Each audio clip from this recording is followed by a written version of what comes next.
Hello friends, what's up, welcome back to the channel. आज की इस वीडियो में हम लोग सीखने वाले हैं मैथमेटिकल फंक्शंस के बारे में। पहले हम लोगों ने सीखा था स्ट्रिंग फंक्शंस के बारे में, आज हम सीखेंगे मैथमेटिकल फंक्शंस के बारे में। लेकिन टॉपिक स्टार्ट करने से पहले मैं आप सब लोगों को थैंक यू बोलना चाहूंगा। I would like to say thank you to each one of you because हमारे चैनल पे 500 सब्सक्राइबर्स पूरे हो चुके हैं और ये आप लोगों की सपोर्ट के बिना पॉसिबल नहीं था। So इसी पॉजिटिव थॉट के साथ without any further ado, let's begin.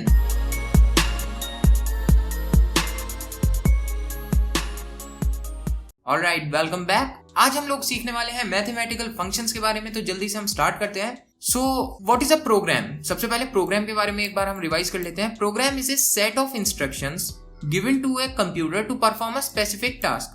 तो ये सेट ऑफ इंस्ट्रक्शन होता है जो कंप्यूटर को दिया जाता है ताकि वो एक स्पेसिफिक टास्क को परफॉर्म कर पाए। पैकेज क्या होता है? जो हम पैकेज को इंपोर्ट करते हैं वो क्या होते हैं? पैकेज हमारी कलेक्शन ऑफ क्लासेस होते हैं जो परफॉर्म करते हैं वेरियस फंक्शंस को। पैकेज कलेक्शन ऑफ क्लासेस होते हैं जो वेरियस फंक्शंस को परफॉर्म करते हैं। हर पैकेज का एक नेम होता है और किसी भी पर्टिकुलर पैकेज को हम प्रोग्राम में इंक्लूड कर सकते हैं। कैसे? By using the keyword import. जो हम करते हैं इंपोर्ट java.io, इंपोर्ट java.util, इस टाइप से हम पैकेज को इंपोर्ट कर सकते हैं। तो इंपोर्ट हमारा वहां पर कीवर्ड होता है। ऑलराइट, अब कुछ हमारे पास मैथमेटिकल फंक्शंस होते हैं जो कि ऑटोमेटिकली बाय डिफॉल्ट कॉल हो जाते हैं और उनसे हम कोई भी डिजायर्ड टास्क परफॉर्म करा सकते हैं मैथमेटिकल वाला। तो देखते हैं ये ऐसे कौन से फंक्शंस होते हैं। तो यहाँ पर हम टोटल 14 मैथमेटिकल फंक्शंस को देखने वाले हैं। तो फर्स्ट हमारा मैथमेटिकल फंक्शन आता है math.sqrt, जिसमें m कैपिटल है। तो ये आप मिस्टेक मत कीजिएगा, m हमेशा कैपिटल होता है मैथ का। तो math.sqrt क्या करता है?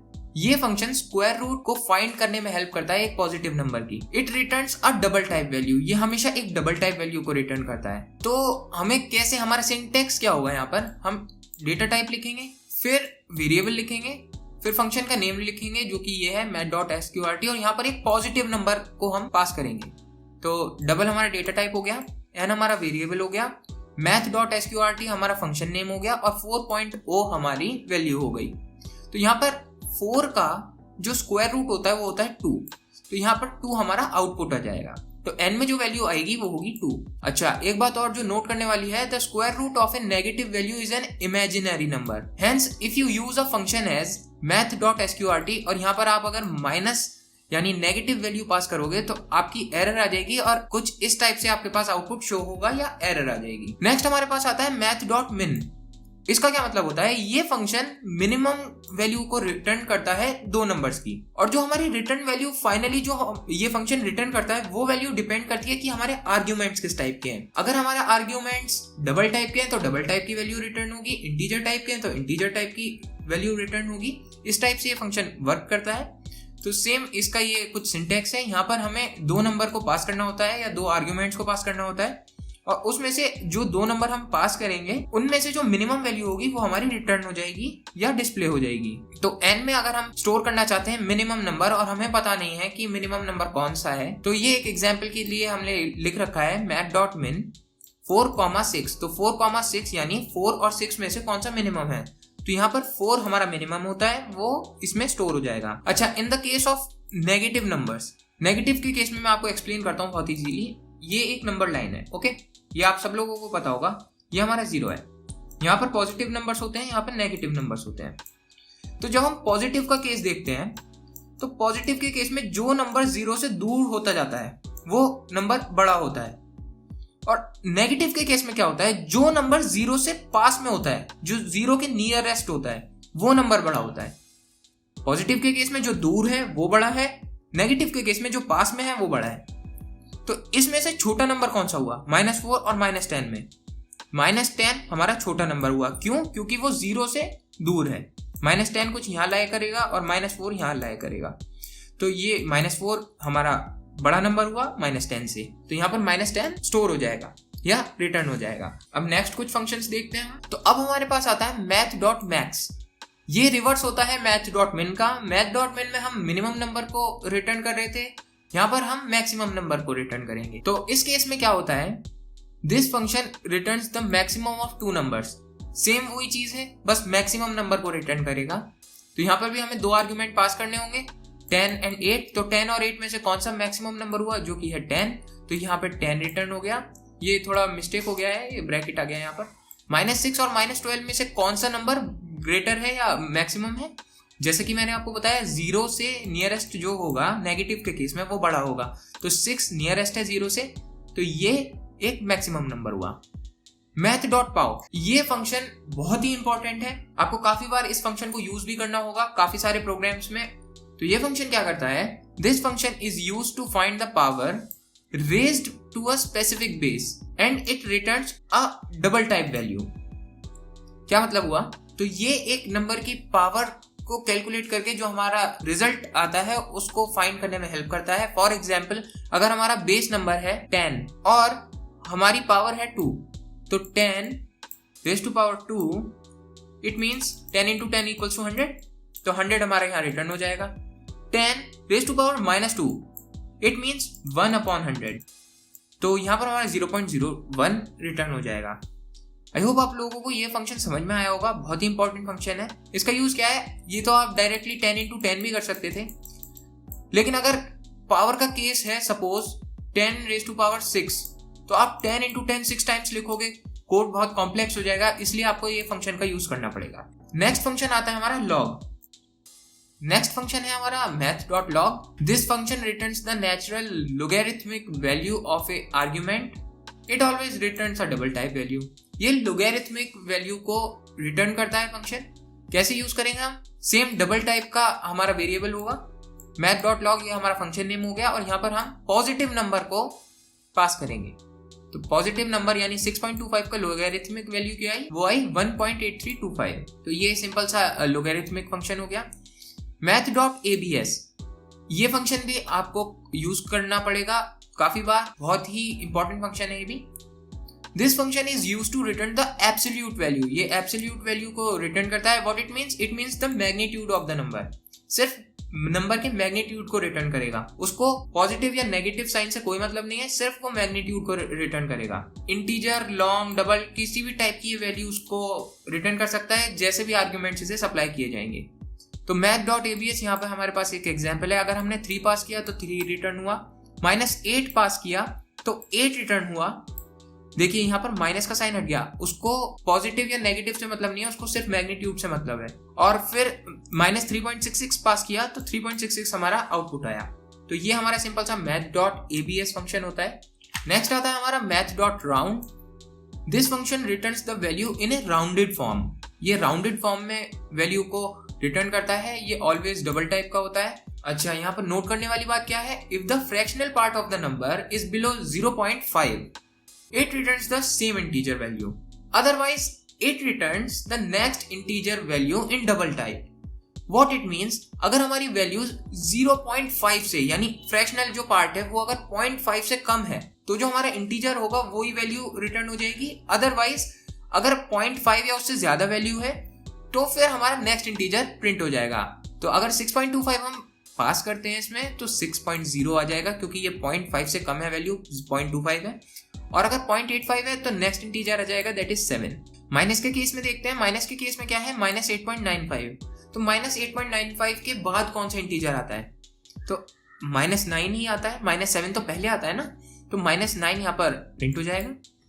math.floor हमारा फिर नेक्स्ट फंक्शन आता है। ये भी काफी इजी फंक्शन है। This function is also use to round the given number. It returns a number down to the nearest integer. It returns a double type value. What it means? देखिए syntax तो सबके almost same ही है, बस function name change हो जाएगा। तो यहाँ पर चेंज क्या आया, इसमें 0.5 से वैल्यू राउंड हो रही थी, इसमें चाहे आप कोई भी वैल्यू पास कर दो, सिर्फ लोएस्ट इंटीजर या छोटा इंटीजर जो होगा, जो भी वैल्यू होगी उससे नियरेस्ट छोटा वाला इंटीजर जो होगा वो आएगा। तो अगर आपने 6.25 पास किया तो इससे छोटा इंटीजर कौन सा है, 6.0। 6.85 पास किया तो इससे छोटा इंटीजर कौन सा है, वो भी 6 ही है, 7 तो नहीं है, 7 तो बड़ा है इससे, तो 6 ही आपका आउटपुट आएगा। सेम math.floor वाले फंक्शन में ही अगर आपने -6.85 पास किया तो -7 आएगा। -7 कैसे आएगा, ये नंबर लाइन है, ये 0 है, ये -6 है, ये -7 है। तो -6 और -7 के यहाँ पर कुछ -6.85 की वैल्यू आएगी। तो ये जो इससे छोटी वैल्यू कौन सी हुई, 0 से दूर कौन सी जा रही है, वो -7 ही जा रही है, तो -7 हमारा यहाँ पर आउटपुट आ जाएगा जो कि -6.85 से छोटा होगा। math.ceil this function is also provides the rounded value to the next higher integer। math.floor वाला फंक्शन लोअर इंटीजर को रिटर्न कर रहा था, math.ceil वाला फंक्शन हायर इंटीजर को रिटर्न करेगा। सेम यहाँ पर क्या होगा, अगर 6.25 हम डालेंगे वैल्यू तो 7 रिटर्न होगी, 6.85 डालेंगे तो भी 7 रिटर्न होगी। लेकिन अगर आपकी वैल्यू माइनस में है, -6.85, इट मीन्स आपका बड़ा नंबर कौन सा है, -7 या -6? -6 आपका ऑब्वियसली बड़ा होगा, तो -6 ग्रेटर है, तो -6 यहाँ पर वैल्यू रिटर्न हो जाएगी। So now let's see the next function that is math.sin, math.cos, math.tan। ये क्या करते हैं, these are trigonometrical functions, they are used to find sin, cos, tan values respectively of a given angle in radian as an argument। तो इसका मैं meaning आपको अभी समझाता हूं, पहले इसको स्क्रॉल कर लेते हैं। तो दो फंक्शन हम साथ में देखते हैं। तो यहाँ पर क्या होगा, ये आपका सिंटेक्स है। यहाँ पर जो आप वैल्यू पास करोगे, यहाँ पे math.sin, math.cos या math.tan जो भी आप यहाँ पर फंक्शन नेम डालोगे, यहाँ पर जो आप एंगल प्रोवाइड करोगे वो रेडियन में वैल्यू होनी चाहिए, डिग्री में नहीं होनी चाहिए। तो जैसे अगर आपको जैसे sin 30 की वैल्यू चाहिए, तो sin 30 की वैल्यू डिग्रीज में, ये 30 डिग्री में है, 1/2 आती है, तो ये आपको रेडियन में कन्वर्ट करनी पड़ेगी। यहाँ पर आप रेडियन में जो 30 डिग्रीज कन्वर्ट होके आएगा वो आप पास करोगे और उसकी वैल्यू 1/2 आ जाएगी। वो कैसे आएगी, अगर आप 30 डिग्रीज को रेडियन में कन्वर्ट करोगे और वो यहाँ पर पास करोगे तो वो वैल्यू 1/2 के इक्वल होगी। सेम कॉस के केस में भी यही होगा, टेन के केस में भी यही होगा। यहाँ पर आपको बस रेडियन में कन्वर्ट करके वैल्यूज को डालना होगा। तो यहाँ पर लिखा हुआ है x is the angle provided in radian. So next हमारे पास फंक्शन आते हैं math.asin, math.acos, math.atan। ये फंक्शन सिमिलर है इन फंक्शंस के जैसे। वो कैसे, these are arc functions used in trigonometry। each function provides angle corresponding to the given value in sin, cos, tan। what it means, आपका सिंटेक्स सेम रहेगा। अब यहाँ पर आप जो वैल्यू पास करोगे, यहाँ पर आपने वैल्यू इन रेडियन पास की थी, अब यहाँ पे आपने ये वाली वैल्यू पास की। तो अगर आप साइन कितने डिग्री की या कितने रेडियन की वैल्यू 1/2 आती है, कितने एंगल की, कौन सा एंगल होता है जिसकी वैल्यू 1/2 आती है, तो यहाँ पर जो आप वैल्यू पास करोगे 1/2, और साइन के केस में कौन से एंगल पे आती है, वो एंगल यहाँ पर आपके पास आ जाएगा। वो एंगल आएगा रेडियन में, रेडियन को आप कन्वर्ट कर लोगे तो वो 30 आ जाएगा अगर आपने 1/2 डाली है वैल्यू तो साइन के केस में। तो आई होप आप लोगों को ये चीज समझ में आई होगी। नेक्स्ट फंक्शन आता है हमारा math.exp। This function returns the exponential value that is e raised to power x, exponential value. It always returns a double type value. तो ये एक्सपोनेंशियल वैल्यू को रिटर्न करता है। तो अगर आप 6.25 को पास करोगे तो उसकी वैल्यू कुछ ऐसे आएगी 518.0128। तो ये एक्सपोनेंशियल वैल्यू हो गई 6.25 की। नेक्स्ट हमारे पास दो फंक्शंस बचते हैं जो कि लास्ट हमारे दो फंक्शंस हैं। वो है math.rint। This function returns the truncated value of the number that is the integer part of the fractional number. It always returns a double type value. What it means, सबसे पहले हम note को पढ़ते हैं तब हमें समझ में आएगा। When the fractional part is less or equal to 0.5, it returns the lower value and it returns the next higher value for more than 0.5 in double type। तो एग्जाम्पल से हमें बिल्कुल क्लियर हो जाएगा। सबके सिंटेक्स ऑलमोस्ट सेम है। math.rint 6.45, तो ये 0.5 से ना कम है, तो ये जो लोएस्ट पार्ट आएगा वो आ जाएगा। 8.92 में क्या है, फ्रैक्शनल पार्ट जो है वो 0.5 से बड़ा है, तो यहाँ पर नेक्स्ट हायर इंटीजर आ जाएगा 9.2। math.rint में 7.5 है, ये 0.5 के इक्वल है, तो ये भी लोअर वैल्यू आ जाएगी यहाँ पर, लोअर इंटीजर जो है। तो लोअर इंटीजर जो है वो हमारा 7.2 है, तो वो हमारे पास आ गई वैल्यू, ये रिटर्न हो जाएगी। नेक्स्ट फंक्शन आता है हमारे पास math.random। This function returns a random value between 0 and 1। It returns a double type value. अब यहाँ पर आपका सिंटेक्स थोड़ा सा चेंज है। हर जगह आप कोई आर्ग्यूमेंट, कोई नंबर पास कर रहे थे हर फंक्शन में, यहाँ पे आपको कुछ भी पास नहीं करना। यहाँ पर आपको सिंपली लिखना है return type variable math.random and then brackets. ये आपकी कोई भी एक रैंडम वैल्यू को प्रोवाइड करेगा 0 and 1 के बीच की। तो ये फंक्शन आपका तब यूज होगा जब कोई आप क्विज टाइप के प्रोग्राम को या रैंडम जहाँ पे आपको चीजें चाहिए, जहाँ पे आपको रैंडम आउटकम चाहिए, वहां पे ये फंक्शन यूज होगा। तो ये हमारे कुछ 14 मैथमेटिकल फंक्शंस थे।